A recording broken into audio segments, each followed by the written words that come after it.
नमस्कार दोस्तों।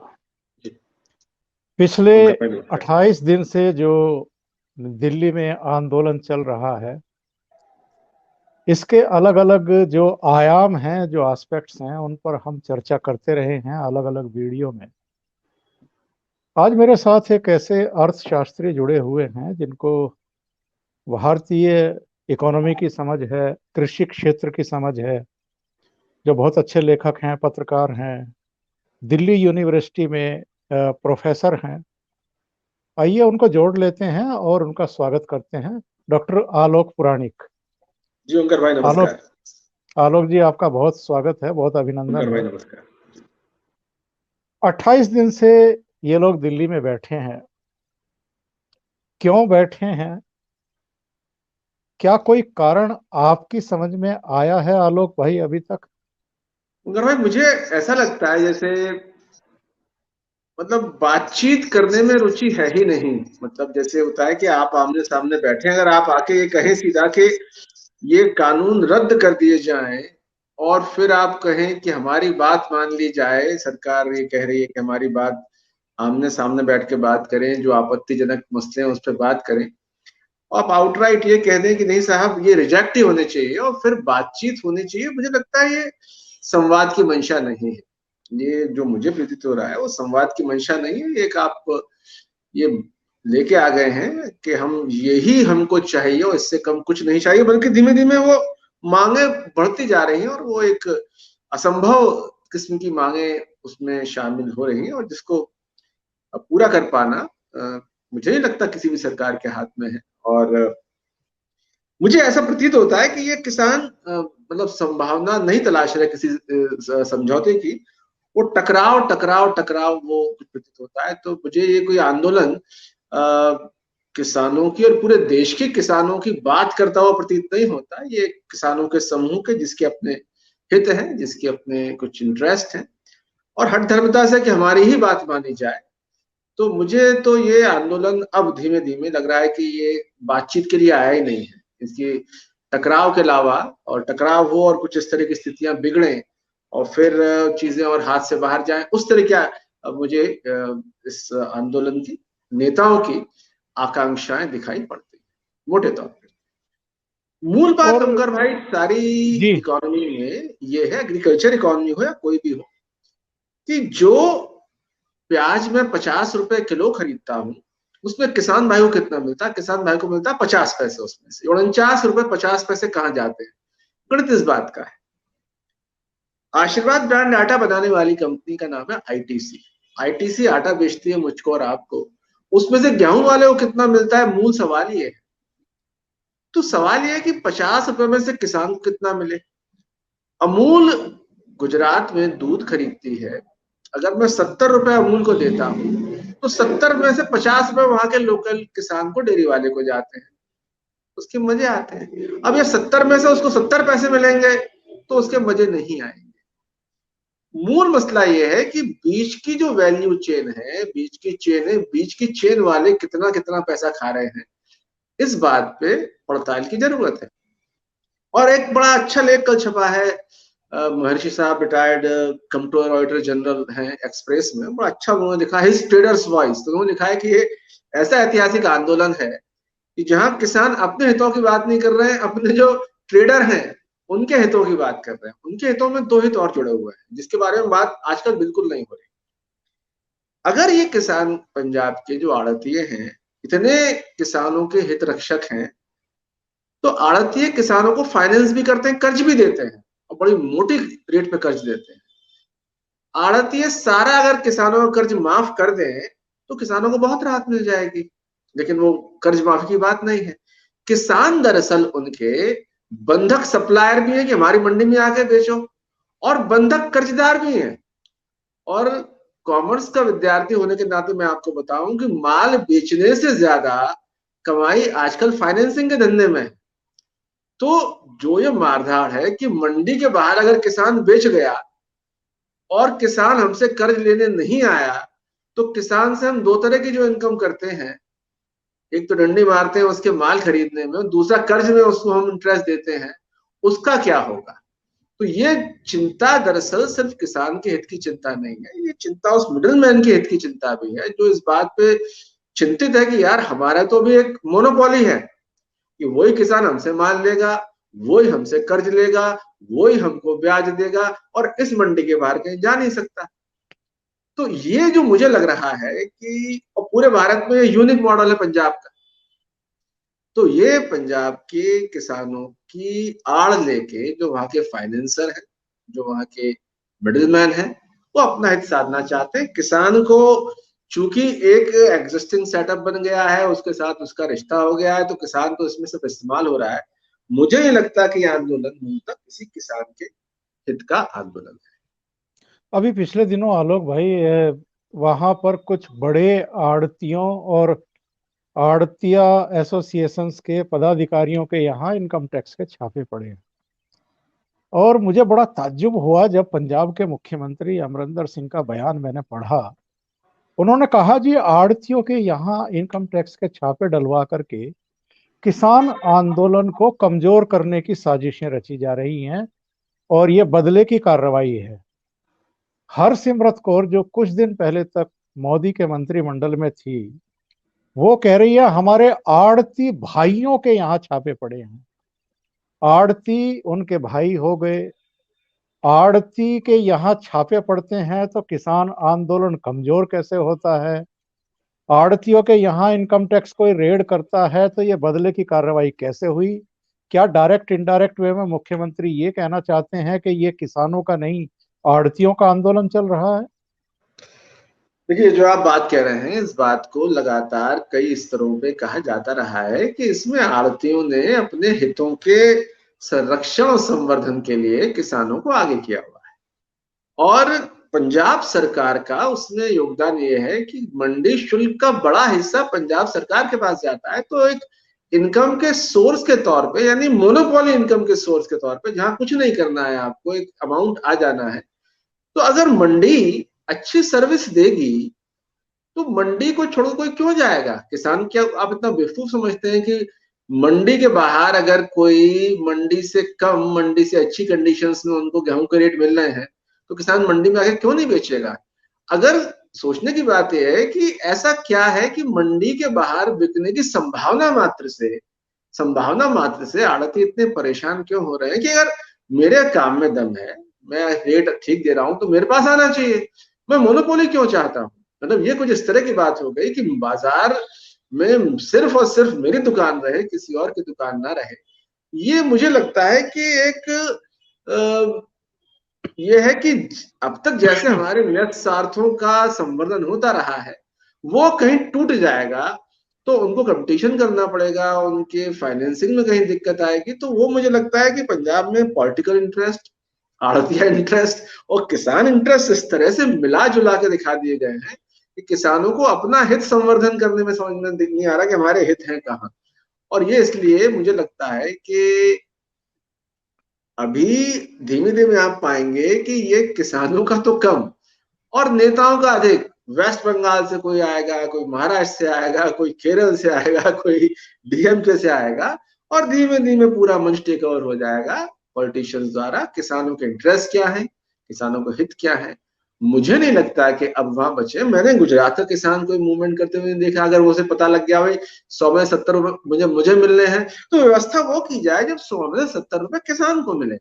कुछ अमूल टाइप का ऑर्गेनाइजेशन खोला जाए, कुछ ज्यादा दुकानें चलाई जाए, लेकिन ये कि एक बंधन कर दिया जाए, मोनोपोली कर दी जाए, मोनोपोली को तोड़ने की कोशिश की जाए, मुझे लगता है कि कहीं ना कहीं ये एक तरह की साजिश है, कहीं ना कहीं एक तरह का ये भ्रष्ट गठबंधन है, और जिसका फायदा नेताओं ने भी लिया, आड़तियों ने भी लिया, और किसानों को अब बरगलाकर उसे आगे कर दिया गया। ऐसी मेरी समझ आंदोलन के बारे में बनती।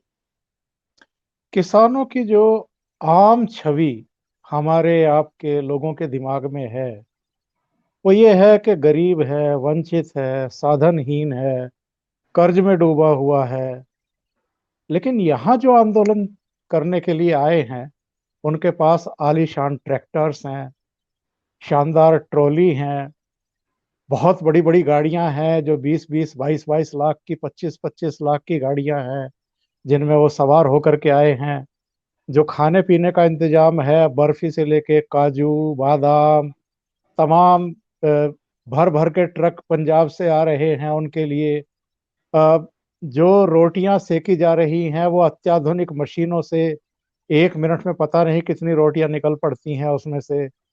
उनके ठहरने की व्यवस्था, टेंट लगाए गए हैं, बहुत आलीशान बिस्तर लगाए गए हैं, धोने के लिए मशीनें लगी हुई हैं, प्रेस करने के लिए अलग से व्यवस्था है, मसाज की व्यवस्था है, जिम की व्यवस्था है, मनोरंजन के साधन है। तो ये एक बिल्कुल अलग तरह का ही किसान आंदोलन है। जैसे कि सर इसमें डिस्कस कर रहे थे कि अगर ये आंदोलन किसान का ना रह के मंडी के कारोबारी और फाइनेंसर का हो गया है, कोई बैंकर्स करें जिस तरह के आंदोलन, या कोई बड़ी संपन्न मंडी के कारोबारी जिस तरह करें आंदोलन, और ये उनका अस्तित्व इस वक्त दांव पर है, तो वो अपना घर बेच के भी यहाँ काजू खिलवाएंगे और घर बेच के भी गजक खिलवाएंगे। तो ये एक अस्तित्व का संकट है। लेकिन मूल सवाल ये है कि किसान का भला किसमें है, ये किसान को सोचना पड़ेगा। और किसान अगर ये नहीं सोच पा रहा, तो फिर ये है कि किसान अपनी ही दुर्गति के लिए खुद जिम्मेदार है। अगर पंजाब में यही सिस्टम इतना अच्छा चल रहा है, तो पंजाब में हजारों किसान आत्महत्या क्यों कर रहे हैं? पंजाब में अगर सारा सिस्टम बहुत बढ़िया है, तो पंजाब का किसान कर्जदार क्यों होता चला जा रहा है? ये किसानों को सोचना पड़ेगा। लेकिन जैसा मैंने आपको बताया कि इस कदर का नेक्सस बन गया है कि वही फाइनेंस करने वाला, उसी से कर्ज लेना है, उसी को माल बेचना है, तो उसी को आगे करके ये आंदोलन चल रहा है। तो ये आंदोलन मेरी राय में मंडी के कारोबारियों के लिए, नेताओं के लिए और मिडिल मैन के लिए है। किसान तो उसमें एक भला भोला किस्म का प्राणी है, उसको आगे करके आप सहानुभूति बटोर लें, लेकिन ये किसान के हित का आंदोलन मुझे दिखाई नहीं पड़ता। क्योंकि अगर सब कुछ बढ़िया ही है पंजाब में, तो पंजाब से खबरें क्यों आती सुसाइड कर लिया, पंजाब के किसान कर्जदार क्यों है? अगर आड़ती इतने दयालु है तो ये सब नहीं आना चाहिए। लेकिन ये सब आ रहा है, इसका मतलब इस सिस्टम में कहीं ना कहीं कुछ समस्या है, तो प्रॉब्लम है, वो प्रॉब्लम हटनी चाहिए। मैं तो कुछ आंकड़े देख रहा था। अब पंजाब की जो कुल देश की आबादी है उसका कितना प्रतिशत पंजाब में रहते हैं, जो टोटल उत्पादन है पंजाब में कितना होता है, बाकी पूरे देश में कितना होता है, और जो जिस जमीन में बुआई होती है वो रकबा कितना है और बाकी हिंदुस्तान में कितना है। पंजाब में कुल मिलाकर के 1.5-2% किसान रहता है पूरे देश का। और क्या राहुल गांधी को, कांग्रेस को, वामपंथियों को, आम आदमी पार्टी को इस बात का अंदाजा नहीं है? और उस 1.5-2% में से भी ये कितने प्रतिशत निकल करके आए होंगे और ये किस तरह के किसान हैं, क्या इसका अंदाजा इनको नहीं है?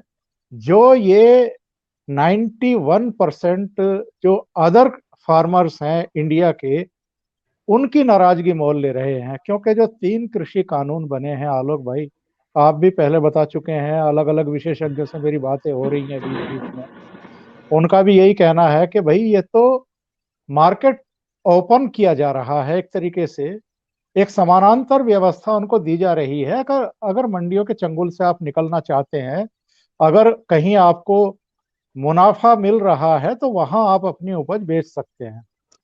बड़ा सीधा सा है। और ये बात कई बार प्राइम मिनिस्टर बता चुके, कई बार कृषि मंत्री बता चुके, अलग अलग मीडिया नेटवर्क पे जो विशेषज्ञ आ रहे हैं वो भी बता रहे हैं, योजना आयोग के जो सदस्य हैं या पूर्व सदस्य हैं वो भी।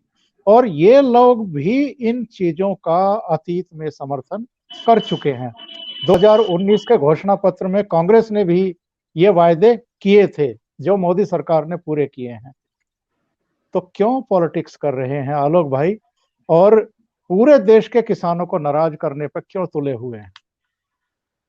देखिए, पॉलिटिक्स का ये है कि लोग बहुत इजीली अपने पुराने वादे भूल जाते हैं। और मुझे लगता है कि उस वक्त उनकी एकमात्र एकमात्र उनकी जो चिंता है, और वो ये कि किसी तरह से भी मोदी सरकार एक परेशानी में पड़े। जो भी आंदोलन हो, जो भी इशू आए, उसमें हमने अतीत में क्या कहा, भविष्य में हम क्या करेंगे, हम इसके बारे में विचार ना करते हुए वर्तमान में मोदी सरकार की परेशानी कैसे बढ़नी चाहिए, हमारा ऑब्जेक्टिव है, ऐसा मुझे। और मतलब आप अगर तथ्यों को देखें तो केरल में तो मंडी है ही नहीं, केरल में तो ये एपीएमसी मंडी है ही नहीं। वहां के नेता अगर डिमांड करें कि मंडी होनी चाहिए, और कुल मिलाकर मसला ये आ जाता है कि तर्कों और तथ्यों की बुनियाद पे ना होकर इमोशन पे कि साहब आप किसान अन्नदाता अन्नदाता। एक तो हमें बड़ी इमोशनल भ्रांति ओंकार भाई दूर करनी है, कोई अन्नदाता नहीं है। आप पैसे लेते हो, माल देते हो, आप काय के अन्नदाता हो। और माल भी बिल्कुल। आपका ऐसा कि कौड़ियों टके आप दे रहे हो, इंटरनेशनल मार्केट में खरीद के लाए सस्ता पड़ेगा। मतलब हाल ये हो गया है कि वो माल खरीद के आप एफसीआई गोदाम में रख रहे हो जो जिस पर जरूरत से 3 गुना ऑलरेडी है। तो अन्नदाता का एक फर्जी विशेषण लगा दिया गया है, कोई अन्नदाता नहीं है। आप माल बेचने आ रहे हो और उसके मैक्सिमम प्राइस मांग रहे हो, तो आप माल बेच रहे हो या सेवा बेच रहे हो। अन्नदाता जैसा फर्जी विशेषण यूज नहीं होना चाहिए। लेकिन उसमें वोट का मामला आ जाता है, सब किसानों के वोट इतने, किसानों के वोट इतने, और किसानों के वोट इतने तो उस वोट पे हमारा कब्जा कितना हो, वो सारी कहानी आ जाती है। तो एक तरफ जब तर्क से सोचते हैं, मैनिफेस्टो लिखते हैं, तो बात समझ में ये आती है कि भाई ये किसानों को मैक्सिमम वैल्यू कैसे मिले। सिंपल सी गणित है कि अगर एक दुकान, एक मार्केट में 5 खरीदने वाले होंगे, एक मार्केट में 20 खरीदने वाले होंगे, तो 20 खरीदने वाले मार्केट में वैल्यू ज्यादा मिलेगी। सिंपल सी बात है। तो मैनिफेस्टो लिखते तो ये तर्क आ जाता है। लेकिन पॉलिटिक्स ये कहती है कि मंडी के बाहर माल बिकेगा तो हमारे आड़ती भाई क्या होगा, हमारे नेताओं का क्या होगा, एक सिंगल सोर्स फाइनेंस का क्या होगा। फिर किसानों की चिंता किसी को रहती नहीं है। इसलिए ये पंजाब का जो स्ट्रक्चर है, ये तो पंजाब का पॉलिटिक्स, आड़तिया और किसानों का ऐसा नेक्सस बन गया जिसमें सबसे नुकसान में किसान ही रहने वाला है। लेकिन फिलहाल उसे बात समझने में मुश्किल इसलिए आ रही है कि इतना बढ़िया इंतजाम पूरा फाइनेंसिंग का हो गया है कि आड़तियों ने अपने हितों के संरक्षण और संवर्धन के लिए किसानों को आगे कर दिया है, और किसान डटा हुआ है। मुझे लगता है कि उनमें सद्बुद्धि आए, वो तर्क समझे, लॉजिक समझे, वरना तो फिर ये है कि वो चीजें जैसे चल रही है वैसी थोड़ी सी और आगे लंबी चलेगी। आलोक भाई, एक मैं ये भी समझना चाहता हूँ कि जो आम भारतीय किसानों की जो बेसिक प्रॉब्लम्स हैं, जो मुश्किलें हैं, जो चुनौतियां हैं उनके सामने, एक्चुअल में क्या हैं, और क्या 2014 से पहले की सरकारों ने उनको एड्रेस करने के गंभीर प्रयास किए। और मैं मोदी सरकार के बारे में भी यही पूछना चाहता हूं कि क्या इस सरकार ने किसानों की जो वास्तव में बेसिक समस्याएं हैं उनको एड्रेस करने के बारे में सोचा है, उस तरफ कदम बढ़ाने की कोशिश की है? तो अगर मैं किसी भी किसान की हो, टीचर की हो, पत्रकार की हो, किसी की भी इकोनॉमी की एक ही समस्या है कि मुझे अपने माल की और अपनी सेवाओं की मैक्सिमम वैल्यू मिलनी चाहिए, है ना। मैं पत्रकार हूं तो मेरे पास अगर 10 अखबार है नौकरी करने के लिए, जो बेस्ट नौकरी सैलरी देगा वहां चला जाऊंगा मैं टीवी जर्नलिस्ट हूँ, अगर 20 टीवी चैनल है तो वहां चला जाऊंगा मैं। अगर ये रूल बन जाए कि खाली दूरदर्शन में ही नौकरी कर सकता है बंदा, कहीं जा ही नहीं सकता, और दूरदर्शन ने कह दिया मैं आपको 1000 रुपए रोज दूंगा, तो मैं कहाँ जाऊंगा सेवाएं लेके अपनी। तो मूल समस्या ये है किसान की या किसी प्रोफेशनल की कि उसका मार्केट बहुत बड़ा हो, व्यापक हो, खरीदने वाले बहुत ज्यादा हो, अखबार बहुत ज्यादा हो, मैगजीन बहुत ज्यादा हो, चैनल बहुत ज्यादा हो, मंडियां बहुत ज्यादा हो। मंडी ज्यादा होगी, खरीदने वाले ज्यादा होंगे, तो मुझे माल बेचने में आसानी होगी। दूसरी बात, मैं जो माल बेच रहा हूं, मैंने बेचा 50 पैसे किलो आलू, आड़ती ने खरीदा रखा कोल्ड स्टोरेज में, ये उसने बेच दिया 20 रुपए किलो। 20 रुपए किलो खरीद लिया आईटीसी कंपनी ने, उसने बिंगो चिप्स बना दिए, उसने बेचे चिप्स 500 रुपए किलो। जो 500 रुपए किलो चिप्स बिके उसमें मुझे 50 पैसे मिले, जो मेरा बेसिक आइटम था। तो मुझे 500 में से 300 क्यों नहीं मिलने चाहिए, मुझे 500 में से 400 क्यों नहीं मिलने चाहिए। मगर वो कैसे मिलेंगे, वो ऐसे मिलेंगे कि आपका अपना ढांचा हो, अपना स्ट्रक्चर हो, मार्केट बहुत बड़ा हो। तो वो अगली बार वो कहेगा साहब मैं आपको 20 नहीं 30 दूंगा, 30 नहीं 40 दूंगा, और मेरे पास छूटो कि मैं ए को नहीं बेचूं वाई को बेच दूं, वाई को नहीं जेड को बेच दूं। अगर ए को ही बेचना है और एक ही तय रेट पे बेचना है, तो मार्केट किस चीज का, ये तो बंधक वाली बात हो गई ना। मुझे ही बेचना है तो ये मार्केट नहीं है, ये एक तरह का किसान को बंधक बनाने का इंतजाम है। मूल समस्या है किसान बंधक बन गया है एपीएमसी में, मंडी में। दूसरी दिक्कत क्या है कि जो बड़ी कीमत का उसको मिल कितना रहा है, 300 में से 30 रुपए मिल रहे हैं, 30 पैसे मिल रहे हैं। तो किसान को ये सोचना चाहिए भाई कि मेरा माल जाता कहाँ है, उठाता कौन है। फार्मर्स प्रोड्यूसर्स ऑर्गेनाइजेशन एफपीओ एक कंसेप्ट लेके आए, उसमें है कि साहब आप किसान अपने ऑर्गेनाइजेशन बना दें, कंपनी जैसे ऑर्गेनाइजेशन बना दें और कंपनी के सारे ग्रुप बना के वो कोऑपरेटिव की तरह से माल बेचे और खरीदे। अभी ओंकार भाई ये नॉलेज बेस्ड इकोनॉमी है, नॉलेज बेस्ड इकोनॉमी है, हमें अपग्रेड करना पड़ेगा, हमें उस खरीदार के पास जाना पड़ेगा जो हमको मैक्सिमम दे रहा है। आईटीसी आशीर्वाद गांठ आटे के धंधे में आज से नहीं है, कई सालों से है। ई चौपाल उनकी चलती है खेती में, वो माल खरीदते हैं वो। अभी डेफिनेटली वो बड़ी कंपनी है तो पैसा बहुत ज्यादा देगी, ठीक ठाक पैसा देगी। हमारे माइंड में ये कंसेप्ट घुस गया है कि बड़ी कंपनियों की तो चोर होगी, जैसे छोटा आड़तिया बहुत ईमानदार है, मतलब वो हमारे साथ सब सही कर रहा है। भाई सवाल ये है कि आड़तियों को भी मैक्सिमाइज करने हैं प्रॉफिट, कंपनी को भी मैक्सिमाइज करने हैं प्रॉफिट, खूब करो मैक्सिमाइज प्रॉफिट, हमारा हिस्सा हमको दो ना। भाई अगर आड़तीय इतने ज्यादा हितरक्षक है किसानों के, तो मंडी समिति जो है ना, मंडी समिति के प्रॉफिट और मंडी समिति का जो लाभ है उसमें हर किसान को शेयर धारक बना दें कि जितनी मंडी समितियां हैं इसके खाली एग्जीक्यूटिव और सारे खाली हम आड़तीय नहीं होंगे, इसकी शेयर होल्डिंग इश्यू कर रहे हैं, हर किसान जो यहाँ से माल बेच रहा है वो इसका शेयर होल्डर है, जो पैसा हम जी। अर्न कर रहे हैं वो सब बांटे। तो ये तो होता है कि हमें आड़तियों की कारें दिखाई पड़ती हैं और किसानों के कर्ज दिखाई पड़ते हैं। मैं तो करीब 30 साल से मैंने ये नहीं सुना किसी आड़तिये ने आत्महत्या कर ली, किसी आड़तिये ने कर्ज के बोझ में रख के। आड़तियों की तो कारों के साइज और कोठियों के साइज बढ़ते चले जाते हैं, किसानों के कर्ज के साइज बढ़ते चले जाते हैं। तो इंटेंशन तो आपकी दिखनी चाहिए ना कि आप वो शेयर कर रहे हो। अमूल शेयर करता है तो वहां दिखता है, वहां किसान मस्त रहता है, वो 10 लीटर दूध है, 10 लीटर दूध जाके दे आया, उसको पैसे मिल गए। यहाँ पैसे तो मिल रहे हैं पर पैसे वहां तक नहीं पहुंच रहे। ये जिम्मा किसका है? ये जिम्मा किसान का है, जिम्मा सरकार का है, जिम्मा कॉर्पोरेट का है। अब पैसे तो वहीं से आएंगे जिसके पास पैसे हैं, पैसे तो आईटीसी कंपनी देगी ना जो आशीर्वाद आटा बना के बेच रही है। अब ये हम भ्रम फैलाएं कि आईटीसी कंपनी चोर, रिलायंस चोर, अडानी चोर, सभी चोर है, तो मतलब खाली साहूकार खाली पंजाब के आड़ती है, बाकी दुनिया चोर है। तो ये मुझे लगता है कि एक अतार्किक बात है, अतार्किक बात है।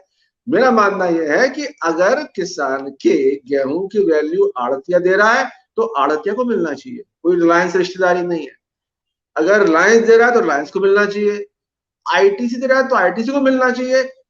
मार्केट में कोई रिश्तेदारी नहीं है, माल लेके आए हैं, जो मैक्सिमम पैसे सबसे पहले देगा उसे बेच के निकल जाएंगे। सिस्टम ये होना चाहिए। जहां आपने ये बना दिया कि एक्स के अलावा वाई को बेच ही नहीं सकते, तो आपने बंधक बना दिया, किसान बंधक बन गया और बंधक बने रहने में ही उसको हित अपना महसूस हो रहा है। ये बड़ी दुर्भाग्यपूर्ण स्थिति फिलहाल दिखाई पड़ती है। तो जो मूल सवाल मैंने पूछा था वो ये पूछा था कि 2014 की जो सरकार थी जी उसने जी। कितने सुधार किए हैं किसानों की आय बढ़ाने के लिए, और मोदी सरकार ने कितना प्रयास किया है 2014 से अब तक? क्या कोई गंभीर प्रयास हुए भी हैं या नहीं हुए हैं?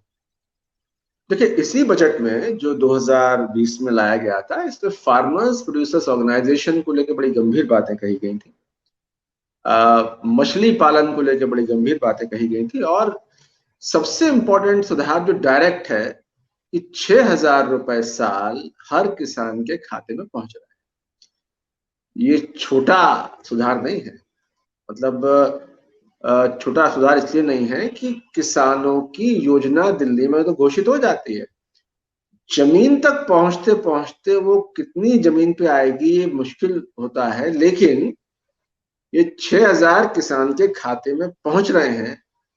ये इस बात से साबित होता है कि अभी इस स्कीम में मैंने कोई बहुत कवरेज के लेवल पे समस्या कहीं दिखाई पड़ती नहीं। दूसरा जो मुझे समझ में आता है, और मैं कोशिश करता हूँ राजनीतिक अर्थशास्त्र समझने की, कि सारा पक्ष एंटी मोदी, सारे मोदी विरोधी, ये मोदी जीतते कहां से हैं? अब मोदी जीतते इसलिए हैं कि आप यहाँ लाख अगल बगल कर लीजिए, जिस किसान के खाते में 6,000 रुपए आ गए, जिसे 1 रुपया नहीं मिलता था पहले, वोट कहाँ जाके देगा? मोदी को जाकर वोट देगा।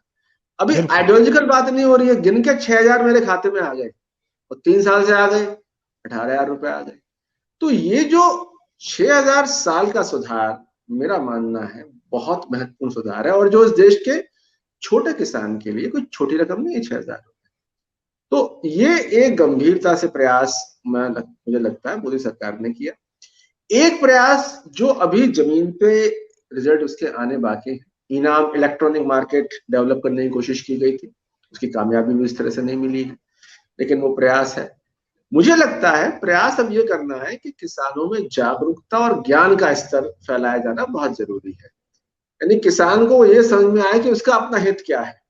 मैं अभी इतिहास पढ़ रहा था तो ओंकार भाई, सती प्रथा का जो विरोध, सती प्रथा जब राजा राम मोहन राय हटवा रहे थे, तो राजा राम मोहन राय का विरोध करने वालों में महिलाएं बहुत आगे थी। महिलाएं विरोध करती राजा राम मोहन राय का कि ये हमारी धर्म को चौपट कर रहा है, जबकि वो उनके इंटरेस्ट में बात कर रहा था। तो मुझे कई बार क्या लगता है कि कई बार ऐसा होता है कि जिसके इंटरेस्ट की बात होती है ना, समझ में नहीं आती इसके बिना इंटरेस्ट, वो एक बहकावे भड़कावे में आके चला जाता है। तो मोदी सरकार के प्रयास है और रिजल्ट है, लेकिन अभी किसानों को जागरूक बनाना, किसानों तक ज्ञान पहुंचाना, इसकी सख्त आवश्यकता है, ताकि वो पहचान लें कि हमारा इंटरेस्ट किसी आड़ती के साथ नहीं है। हम तो आड़ती के साथ भी, रिलायंस के साथ भी, आईटीसी के साथ भी है, जो हमें मैक्सिमम रेट दे हम उसके साथ हैं, ये किसान का इंटरेस्ट है। अगर रिलायंस नहीं दे तो आईटीसी दे, आईटीसी नहीं दे तो XYZ दे, लेकिन वो देगी तो तब ना जब आप मंडी के बाहर बिकने अलाउ करोगे। मंडी के बाहर कोई बिकेगा नहीं, मंडी के अंदर 10 आड़ती तय कर लेंगे। तो किसान को बंधक बनाए जाने का परमानेंट इंतजाम है, जो पंजाब के आड़ती और नेता करते दिखाई दे रहे हैं। आखिर में चलते चलते आलोक भाई, एक महत्वपूर्ण बिंदु पर मैं चर्चा करना चाहता हूँ। वैसे तो जी सुधार जो है एक सतत प्रक्रिया है, लेकिन जब कई दलों की सरकार होती हैं, जिनको हम गठबंधन की मजबूर सरकारें कहती हैं, तो उसमें कई तरह के अंतर विरोधी विचारधाराओं वाली पार्टियां होती हैं, और तब सुधार प्रक्रिया को तेज गति से आगे बढ़ाने की गुंजाइश मेरे विचार से खत्म हो जाती है। जब मोदी की सरकार बनी थी 2014 में और फिर 2019 में रिपीट हुई, तब जाने माने अर्थशास्त्रियों ने भी, दुनिया भर के जितने भी अर्थशास्त्र के जानकार हैं, उनका ये कहना था कि अब ये सही मौका है जब मोदी सुधारों की तरफ तेज गति से बढ़ सकते हैं। उन्होंने प्रयास किए भी हैं, सुधार किए भी हैं, लेकिन अगर सुधारों के रास्ते रोकने के लिए प्रोपेगेंडा किया जाए, झूठ बोले जाए, लोगों को भड़काया जाए, उकसाया जाए, तो देश कैसे आगे बढ़ेगा, इकोनॉमी हमारी आगे कैसे बढ़ेगी, हम जो ग्लोबल चैलेंजेस हैं हम उनको कैसे मीट आउट करेंगे। देखिए, एक तो सौभाग्य से ये आंदोलन पंजाब, हरियाणा और एक हद तक पश्चिम उत्तर प्रदेश से बाहर का आंदोलन नहीं है। और दुर्भाग्य से अगर आप पंजाब की इकोनॉमी देखें तो पिछले 10 सालों में लगातार गिरती हुई दिखाई दे रही है, उसमें कोई ग्रोथ नहीं। कड़वी सच्चाई ये है कि ग्रोथ अगर आपको फास्ट चाहिए तो आपको सर्विसेज में आना है या आपको इंडस्ट्री में जाना है। सर्विसेज और इंडस्ट्री दोनों ही नॉर्थ इंडिया में आमतौर पर नहीं है, एक्सेप्ट हरियाणा का छोटा सा पार्ट गुड़गांव का निकाल दो, नोएडा का पार्ट आप यूपी का निकाल दो, वो सारा की सारा साउथ में जा रहा है। तो कुल मिला के ये जो आंदोलन है, ये एक मैक्सिमम 3 राज्यों का या 3 राज्यों कुछ हिस्सों का आंदोलन मान सकते हैं। तो ब्रॉडली पूरी इकोनॉमी से इन्फ्लुएंस हो रही है, एक्सेप्ट दिल्ली में आपको और हमको आने जाने की समस्या बहुत भारी हो रही है, वो एक अलग मसला है। मगर पूरे राष्ट्र का इससे कोई लेना देना नहीं। कहीं ये कोई आंदोलन आपको ना तो, बल्कि आप अगर देखें तो इस अवधि में स्टॉक मार्केट हाईएस्ट पहुंच गया, मतलब हाईएस्ट, ऐतिहासिक तौर पर हाईएस्ट पहुंच गया। तो कुल मिला के इकोनॉमी में इस आंदोलन से पॉलिटिकल डिसरप्शन है और एक राजनीतिक गतिरोध है, लेकिन इकोनॉमी पे इस तरह के आंदोलन का किंचित मात्र भी कोई असर दिखाई नहीं पड़ता। और लेकिन जो दूरदर्शी नेता है, पॉलिटिशियन है, वो तय कर लें कि भविष्य कहाँ है। और मैं बहुत गंभीरता से कह रहा हूं कि 20 साल बाद नॉर्थ इंडियन स्टेट्स पूरे भारत पर बतौर बोझ दिखाई देंगी अगर उन्होंने अपने यहाँ सर्विसेज, एजुकेशन, इंडस्ट्री को डेवलप नहीं किया। इस तरह के स्वर अभी सुनाई पड़ते हैं, महाराष्ट्र से स्वर उठते हैं कि टैक्स महाराष्ट्र वाले देते हैं और खाते पीते सारे पंजाब और यूपी बिहार वाले हैं। हम यहाँ आंदोलन करते हैं, हम यहाँ बकवास करते हैं, काम धाम नहीं करते, पैसा इंडस्ट्री सारी वहां चली जाती है। अभी बड़ी दुर्भाग्यपूर्ण खबरें आ रही हैं कि साहब वहां रिलायंस के टावर उखाड़े जा रहे हैं। अब ऐसे इन्वेस्टमेंट तो आप नहीं ला सकते ना। रिलायंस से आपका इशू है तो आप टैकल कीजिए लीगल या पॉलिटिकली, जैसे भी करना हो, लेकिन आप इंडस्ट्री को भगा देंगे। तो मुझे कुल मिला के ये लगता है कि भविष्य में अगर किसी राज्य को विकसित करना है तो वो आपको इंडस्ट्री से डेवलप करना है, सर्विस से डेवलप करना है। एग्रीकल्चर पे बहुत बड़ी आबादी अगर टिकी रहेगी, जिस राज्य में भी टिकी रहेगी, वो विकास की दौड़ से बाहर हो जाएगा। पंजाब बाहर हो गया है, हरियाणा टिका हुआ है अपनी इंडस्ट्रियल बेल्ट के चलते, यूपी और बिहार उस लिस्ट में कभी थे ही नहीं। वो उत्तर भारतीय राज्यों को चिंता करनी पड़ेगी, चिंतन करना पड़ेगा कि हम उद्योग में कहीं नहीं, हम सर्विसेज में कहीं नहीं, हम खाली आंदोलन और उस प्राइस की डिमांड कर रहे हैं जो कोई सरकार दे नहीं सकती। ये अपने आप में बहुत भीषण चुनौती आएगी अगर उत्तर भारत के राजनेताओं ने गंभीरता से विचार नहीं किया। तो उत्तर दक्षिण और पश्चिम और उत्तर का एक राजनीतिक आर्थिक विभाजन कुछ एजेंडा बनेगा, खतरनाक एजेंडा बनेगा। 10-20 साल में वो मुझे खतरनाक सच्चाई दिखाई पड़ती। बहुत महत्वपूर्ण बात आलोक भाई आपने कही है अपनी बात खत्म करते हुए। और ये एक ऐसा विषय है जिस पर मैं अलग से एक चर्चा करूंगा जी आपके बिल्कुल। साथ भी, और एक दो दूसरे इकोनॉमिस्ट को जोड़ करके भी, जी क्योंकि बिल्कुल। ये वाकई उत्तर भारत के राज्यों के लिए बहुत बड़ा चैलेंज खड़ा होने वाला है जिसका जिक्र आपने किया है। आज आप जुड़े और आपने बहुत सारे बिंदुओं पर हमारे दर्शकों के लिए बहुत बहुमूल्य जानकारियां दी हैं। उनकर मैं भाई आपका बहुत धन्यवाद। आभारी हूं आलोक भाई। उनकर भाई, बहुत बहुत धन्यवाद आपका। उनकर भाई नमस्कार। धन्यवाद।